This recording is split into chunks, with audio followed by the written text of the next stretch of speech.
देखिए किरण रिजिजू जी, आप जम्मू और कश्मीर आए, हमें अच्छा लगा, लेकिन आपने जो बात कही, आपने कहा कि एक मुस्लिम औरत जो है वो एम्पावर हो जाती है वक्फ अमेंडमेंट बिल से। मैं आज आपसे कुछ चंद सवाल करना चाहती हूँ, न सिर्फ एक नेशनल कॉन्फ्रेंस की स्पोक्स पर्सन के हैसियत से, बल्कि एक मुस्लिम औरत की हैसियत से, क्योंकि जब भी आप हमारी डिसएम्पावरमेंट करते हैं आप हमेशा मुस्लिम औरतों का नाम लेते हैं। 370 को हटाते हैं, क्यों? इससे मुस्लिम महिलाएं एम्पावर हो जाएंगी। कौन सी एम्पावर जम्मू और कश्मीर की महिलाएं उसके बाद हुई? वो हम सब ने वो एम्पावरमेंट देखी। बेरोजगारी का क्या हाल हो गया, महिलाओं का क्या हाल हो गया। सबसे पहले तो आपने विमेंस कमीशन को भी बंद कर दिया, चलिए छोड़ते हैं उसको भी साइड पे रखते हैं। लेकिन जो आपने आज बात कही है कि अब जी सेंट्रल वक्फ एक्ट को जब हम अमेंड करते हैं उससे महिलाएं एम्पावर हो जाती हैं।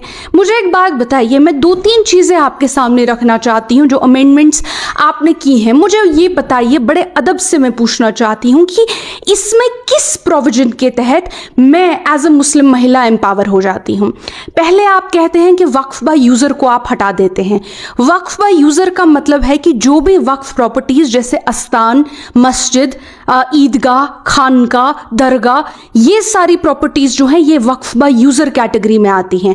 जब आप वक्फ बाय यूजर कैटेगरी को ही हटा देते हैं, इसको एक कैटेगरी नहीं मानते हैं, तो और उस सिचुएशन में, जिस सिचुएशन में हम देख रहे हैं कि मस्जिदों के हर मस्जिद के नीचे ऑलमोस्ट एक सर्वे होने जाने वाला था अगर कोर्ट्स ने उस पर रोक नहीं लगाई होती। मुझे बताइए, जब आप वक्फ बाय यूजर को हटाते हैं, 4 लाख वक्फ प्रॉपर्टीज वक्फ बाय यूजर में आती हैं, इससे मैं एक मुस्लिम महिला किस तरह से एम्पावर होती है?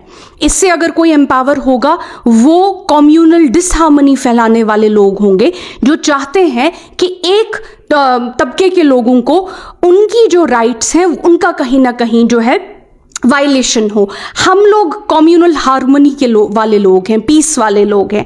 चलिए वो एक चीज़ हो गई। दूसरी चीज़, आपका दूसरा अमेंडमेंट आता है, जिस दूसरे अमेंडमेंट में आप कहते हैं कि वक्फ की जो प्रॉपर्टीज़ हैं, जो सेंट्रल वक्फ काउंसिल है, अब उसको उसमें जो है नॉन मुस्लिम्स का भी इंक्लूजन हो जाएगा, कि मतलब वक्फ की जो प्रॉपर्टीज़ हैं अब वो मुसलमान और गैर मुसलमान दोनों तबके जो हैं कंट्रोल करेंगे।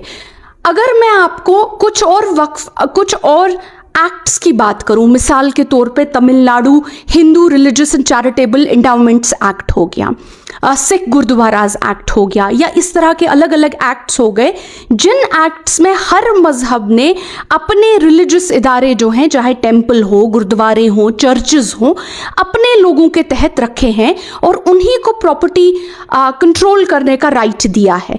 क्या आप इस तरह की अमेंडमेंटें बाकी एक्ट्स में भी करेंगे? तो ये जो है कि जहां पे मुस्लिम्स अपनी प्रॉपर्टीज कंट्रोल करते हैं, आप इसको भी हटा रहे हैं। इसमें मुझे बताइए, एक मुसलमान औरत होने के नाते मैं किस तरह से एम्पावर होती हूँ? मैं तो डिसएम्पावर हो रही हूँ। उसके बाद आप कहते हैं कि कोई नॉन मुस्लिम जो है वो वक्फ को अपनी प्रॉपर्टी नहीं दे सकता। देखिए, अगर आप मुसलमान नहीं हैं, वक्फ की प्रॉपर्टी आप कंट्रोल ज़रूर कर सकते हैं, लेकिन वक्फ को प्रॉपर्टी नहीं दे सकते। इससे मैं कैसे एम्पावर हो जाती हूँ? उसके बाद आप कहते हैं, उसके बाद आपका एक और भी ये आ जाता है, बहुत सारी चीज़ें हैं इसमें। तो मुझे ये बताइए कि इस सारे मामले में एक मुसलमान औरत कैसे एम्पावर हो जाती है? और एक चीज़ जो मैं बार बार भूल रही थी, आपने अब डिस्ट्रिक्ट कलेक्टर्स को जो है एडजुडिकेटरी बॉडीज़ बना दिया है। डिस्ट्रिक्ट कलेक्टर जो होता है वो एक IAS ऑफिसर होता है।